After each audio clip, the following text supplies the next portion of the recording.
Well, welcome to Metal Exposure. Today we are joined by Wednesday 13. Thank you for joining us. We're going to be talking mostly about your new album, but also looking back a little bit on some of what's got you to where you are today. Uh, Right.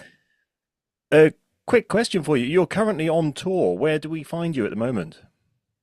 Today we are in Joliet, Illinois. So I guess we're right outside of Chicago, Illinois, would be the big city people know.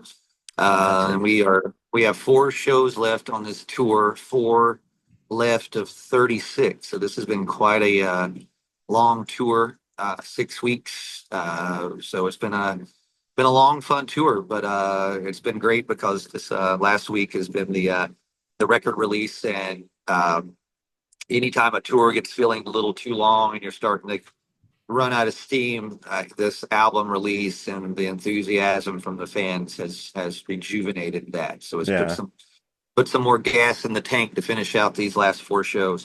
So I thank everybody for that. Well, and the great thing is as well that you've now got fans who are able to sing along to some of the songs because they're able to listen to them. Yeah, I mean, what a overwhelming response Yeah. to the record, and I hate to say I told you so, but I told my fans so. I knew I had a good record here. I just hoped I was right with, and I was. I nailed this one, and the fans love it, and they think the singles are okay now after they Yeah. heard the record, which is an Yeah. awesome thing to do, and I love it. No, I mean, I don't want to reveal my review that will be coming out very soon, but yeah, Okay, it's amazing. thank you. I know I did a good job on it when and I read comments. Some people Mm, tell me I shouldn't read comments, but I read comments on YouTube and the page, and I'm interested in hearing what people say sometimes, yeah, not all the time, but sometimes. But I just had some friends just in my phone just kind of text me out of the blue, and just went, "Hey man, just want to say I heard your new record and wow man, this is probably my favorite thing you've ever done." These people I've known for over 20 years, so it's that I knew I did a good job on it, and so it's good to get reassured on that. yeah. No, I think, and I think what a lot of your, your friends and fans who have listened to you at various times throughout your career, what they're hearing in Mid-Death Crisis is definitely sort of a culmination of everything that you've worked on in the past, sort of coming together in this one album. And you've got that real mix of styles, but it all blends together really seamlessly and really well. And certainly from my Thank you. perspective, it was very refreshing to hear that because every song feels like something new, but it still ties into the whole narrative of the entire album. Thank you. I felt the same way. I really I did my homework on this record. I got lost in this record. I did the uh, majority of last year was writing and recording this Mm, album, and I just I just got involved into it. And when I was done recording, then I just jumped into another 4 months of the artwork uh, and getting everything ready for the video. So it was just been a very busy project. I was very involved in it, and I wanted to make sure it was perfect, and it had to be good for me. Album number 10, in my mind, I wanted it to be as strong as album number one. I wanted to prove that I'm still worthy of being here after this 20-year of doing this, and I wanted to sort of reclaim my crown of as horror punk king. Like I could still do this. I feel like I kind of just like everybody during COVID, I think they had their own struggles besides what was going on there. mm. Just it was a tough time. So I came out of COVID, I feel like this kind of weak, and that record, I like Horrifier, but it wasn't 100%. And this one, I wanted to make sure it was 100% more. So I went for it on this album. So Yeah. I feel good about it. So it's a big accomplishment. Yeah, fantastic. I mean, one of the interviews I think it was one I read because I watched a couple of them, and I think you described it as laughing all the way to the grave. And I thought it was a really, really great way of Yeah, describing the album. that's the best way. I mean, it's mid-death crisis. I'll be 49 in August. I'll be 50 next year. Hmm. I believed in the live fast, die young rock and roll thing growing up. I never even thought this far, No. so at this point, it's just like, I love what I do. And I just, but I know that, at this point that nobody's getting out of this place alive. So I'm like, just let's have a laugh with it. Let's just make, that's kind of what I've always made a sarcastic take on Hmm. life and death. That's what I sing about. Someone the other day I was trying to, somebody said, what, we're on tour. We stop at truck stops and people that don't know who we are, they want to talk to us. And they're like, what's your band? And the question is, well, what do you sound like? What kind of music Hmm. do you play? And I told someone the other day, I was like, I write songs about monsters and I write fuck you songs. Perfect. And they just looked at me and I went, that's what I do. And I went, that is exact. I do. I write monster Yeah. movie songs and I write fuck you songs. And I have a lot of those in my arsenal. And someone told me that, or maybe I read a review. Someone said that I just always supply people with fuck you songs. Yeah, And it's I do. fantastic. And I like that. I mean, did that sort of playful attitude influence how dark or how personal the album got? Yeah, I mean, I got to have a sense of humor. I tell people my spirit animal is Beetlejuice. I mean, he's a comedian, but he's a ghoul. He's a spook. When he's funny until he doesn't want to be funny anymore. And I like to be that. That's the balance I like to have with what I do. And sense of humor's always been there with my music. I mean, my first album, Transylvania 90210, is a parody. It's a funny title. I'm always, what I learned to say in England, taking the piss. Yeah. I'm always taking the piss. So this is that's me taking the piss 20 years later in my career and seeing if see if it sticks. And my fans are loving this album.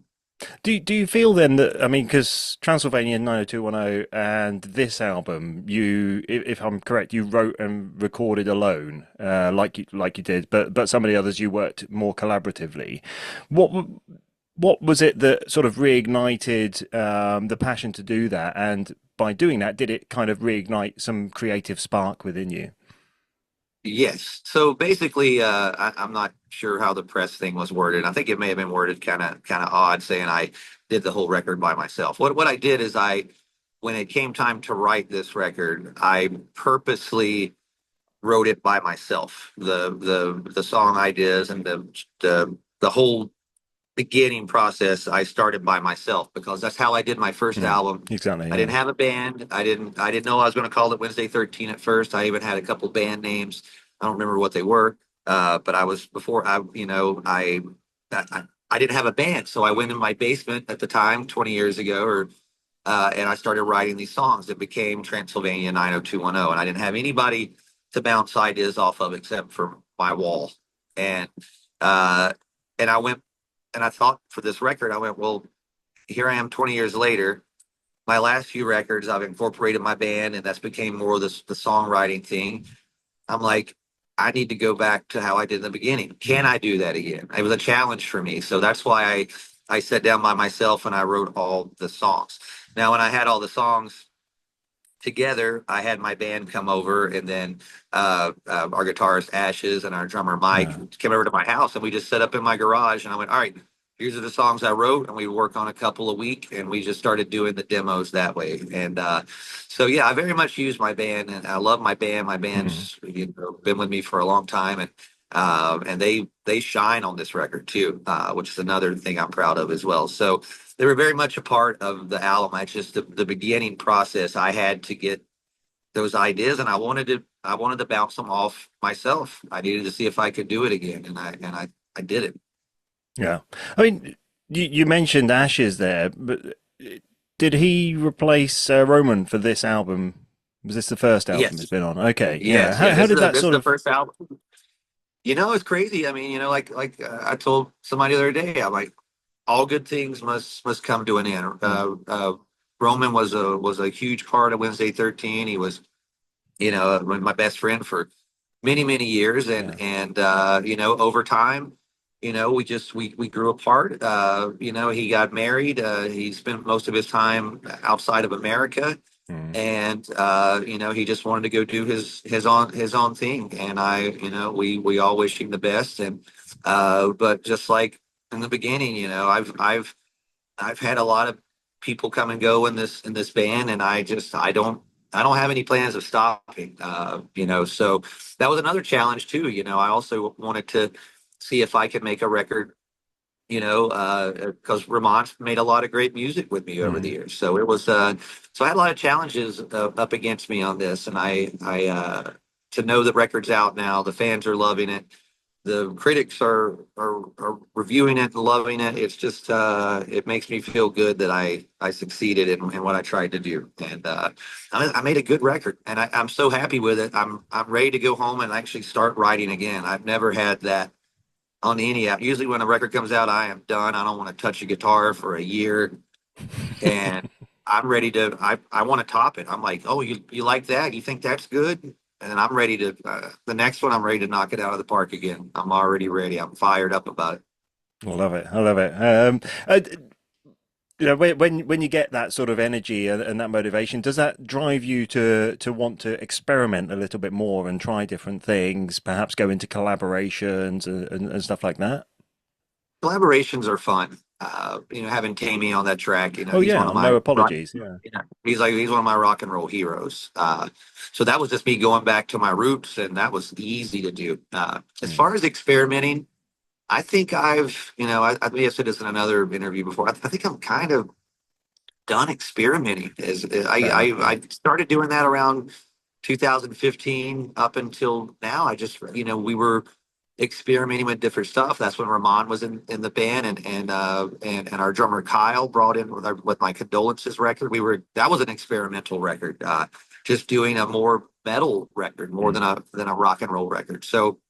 Uh, so yeah, that was another thing too. I wanted to go back to my roots. So for the future stuff, I don't really.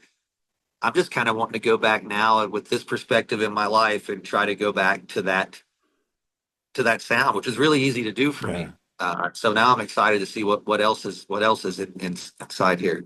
Yeah, because I mean, like, is it Decease and Desist and Bloodstorm? I mean, they're sort of really clearly revisiting some of your earlier sounds. Was that I can, deliberate, or was that just something that happened in the it process? happened. It Yeah, happened, and I knew just like you said. I thought the same thing. Like the yeah, cease and desist for some people, they don't hear the early stuff. To me, it yeah. sounds like Okay, Dead in yeah, Hollywood and my song Rot for Me yeah. together. It's almost, and it's just fast. And someone said, it sounds industrial. And I'm like, well, there's no keyboards or anything on it. It's Mm, literally just the band and guitars. And to me, it was like Devo. It's like Devo fast. And so it's almost like, but to me, it reminded me of Transylvania a lot. And yeah, so so yeah, I just those songs came naturally, and Bloodstorm as well. I went, all right, I need to write a fast song, and boom, that's what came about. And it's such a cool song, but I knew it fit in the like a lot of people have said already, this could fit anywhere on your first three yeah. records. And I'm like, Definitely. yeah, Yeah, I think so. yeah. I always like it when I see your album title or your song titles, like Decease and Desist, for example. Again, it's coming back to that humor that we talked about earlier. Do you deliberately go about trying to come up with those puns and those play on words, or do they just sort of come naturally as well? They come naturally, and I have to, I've thought about it, and it's something that I told myself. I have to embrace what I am, and do what I'm known for. So basically, when I was doing my band Frankenstein Drag Queens, and then that turned Murder Dolls Wednesday 13, Hmm.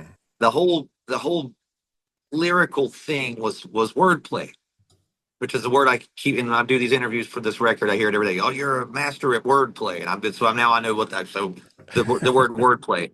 I'm like, yeah, I was really good, and I did it so much Hmm. that I remember maybe my second or maybe my third album, maybe my fourth record. Some of the reviews I maybe read it once or twice, and maybe just it just got stuck in my head. Somebody was like, "Oh, I'm sick of." these puns and and it made me go, oh, okay, well, I could do something without the puns. And then that Mm. became the experimental thing. And I went off the path a little bit of what I was doing in the beginning. So, but over, over time now, I'm able to look back on all my stuff and I go, man, that's what you were good at. Yeah, Do yeah, it, do exactly. it more. So I brought it back with this record, and now that I brought it back, I'm like, I'm ready just to take it through the roof. I'm like, I could do it worse than I ever did before. Awesome, awesome. So I'm just kind of embracing what I do. Even my look, a lot of people go, Mm. "Oh, you're kind of doing your classic look," and I'm like, "Yeah," because when I look out in the audience, I see people dressed like that. When you see the tie with the safety pins, or that makeup, or that hat, I know that's I know that's Wednesday 13 fans. Yeah, I'm like, that's the image I became, and like when you see other iconic rock stars or whatever. You see Slash with his hat. You know that's exactly. Slash. Yeah, yeah. It's just someone just embrace what this is, and so I'm loving it. I'm chasing my the beginning now, the nostalgia things there. It's perfect, and again, that's what people, you know, now are kind of looking for. They're looking for recreating that, that late 90s, early 2000s period because it was a great time for music because everyone was experimenting, everyone was trying something new.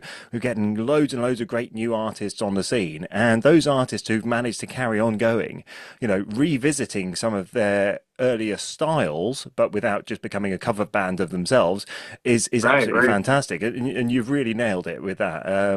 However, Thank you. what I will say is I got told off by one of my friends who's a fan of yours, who you may know. She told me off because I didn't warn her that there was a re-recording of Xanaxity on this, Right. Oh, okay. Right, and right. she's not a huge fan to have like re-recordings. Right.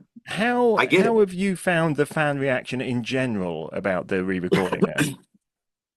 Um, I would say by the comments that I've read, I think it's probably more in the positive area Hmm. of the song. A lot of people have said that they like this version better. I wasn't trying to do a competition thing. No. I think the original version of that song is killer, Yeah. but a lot of people don't understand that original version of that song was written for my side project, Gunfire 76. That's right. That's It right. was Yeah. recorded. It was meant for that. It was released a long time ago under Wednesday 13, but it was never intended for Got that. you. Yeah. Someone reminded me about it when I was writing the new record last year and said, Mm. "Hey, I really like that Xanax." It posted on my Facebook page. I was Yeah. like, "Hey, remember this song?" And I went, "I do now." And I listened to it. I went, "Man, that's a really good song." And I started playing along to it. And Wednesday 13's music is in a drop C tuning. Hmm. All that music was in standard tuning. So I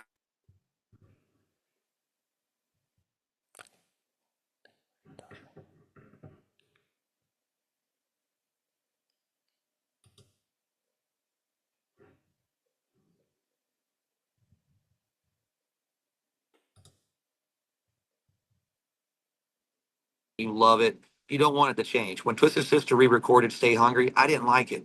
Mm. I love them. They're my favorite band. I didn't like it. So I get it. But some people like it. Some people don't. Some people have never heard that song and think it's Correct. badass. Yeah. And that was the goal. That was the goal is just it's a really good song. And it's a good rock song. I think the version's good. Is it better than the original? I don't know. It's up Yeah. to the listener. So, Yeah, but exactly. And it's a everyone good will take song either way. something. Yeah, everyone will take something different from that one. I mean, personally, I love the new version. I think, Thank you. the entire new album is absolutely perfection. I think the re-recorded version is better than the original, but I still love the original. But I see them as two separate songs. They're sort of two Yeah. versions of the same song, and there's nothing wrong with that. Yeah, I think it's cool that there's two versions of it, but I was a big fan of the original. I didn't Mm, re-record it because I didn't like it or anything. I just no. had to Wednesday 13 it, and Yeah. that's what we got. Yeah, I love it. Love it. Is it Bloodstorm that was the like particularly personal song for you? Yes, there's Yeah. actually two songs on there. I read a review today because all the reviews got sent to me from all the, Okay. and I was Yeah. just I was in the gym this morning reading reviews. And there's two personal songs on the record, and so maybe this will be the first interview where I talk about this one. So Bloodstorm is another song where I kind of talk about my battles with alcoholism Mm, over the years. And Bloodstorm is me getting through the storm, getting through that process, getting through the other sides. And yeah. with the lyrics of that, you could probably read that and, oh, this is about the sky bleeding, and it just sounds like some ultimate punk goth song, and it is. But I kind of secretly sing about a personal thing in that. Mm. The "I Hurt You" song is another song that my fans are Okay. loving. Yeah. And I read a review today, and someone said, I really like this song, even though it sounds like it's promoting abuse. And I went, whoa, whoa, whoa, whoa, whoa. And I'm like, it is promoting abuse, but not like Not in on that a way. Yeah. person, like me hurting a female or something like that. I wrote that song from the point of view of a bottle of booze talking to me, a devil on my shoulder, and that's Mm. what those lyrics are. It's about someone that's addicted to something that causes them pain, and they love it. They just don't stop doing it, and that's what that song was about. But I read someone today. I was like, this song sounds like it's about abuse, and I'm like, it is, but Mm. not the But not way from the that. angle they think it. Yeah. Yeah, but it's a pretty deep song, and I'm glad our fans dig that song a lot. I'm actually considering making a video for that song Oh, when I get home. fantastic. Yeah, that'd be really cool. How many years sober are you now? Well, I started getting sober in 2018, I believe. I fell off the wagon out of COVID, and Mm. now I'm back almost three years. Oh, well So done. Well done. yeah, and my whole band is alcohol free. I'm California sober, so I don't like to do oh, I'm sober and preach that whole thing. I had a relationship with alcohol that just Mm. I did my time with it, and Yeah. so my band is my first tour where my whole band and crew, there is no booze on the bus, and we've had a very successful, long, almost 40-day tour with Yeah. no problems. No, exactly, exactly. This is the thing. It does cause problems if it comes along. Unfortunately, it's unavoidable, and I thought it's about a the sad thing. Yeah. I thought about it the other day. I'm like, every crazy story that we sit up here and tell every time, we sit up here and just gossip like a bunch Mm. because we're all in a confined space and we're just telling stories from different tours. And every crazy story, every worst or best story is around alcohol. Yeah. No. So again, I'm not regretting anything I've done. It's made me who I am, and I've had some amazing times. But yeah, it just got to the point where it doesn't work with me. Mm. I couldn't imagine doing the way I used to do and functioning and doing this the way I do now. I'm very involved in my band. I self-manage the band. I work hard on this. I couldn't imagine having that party lifestyle that I had many Yeah. years ago. It just would not No. work.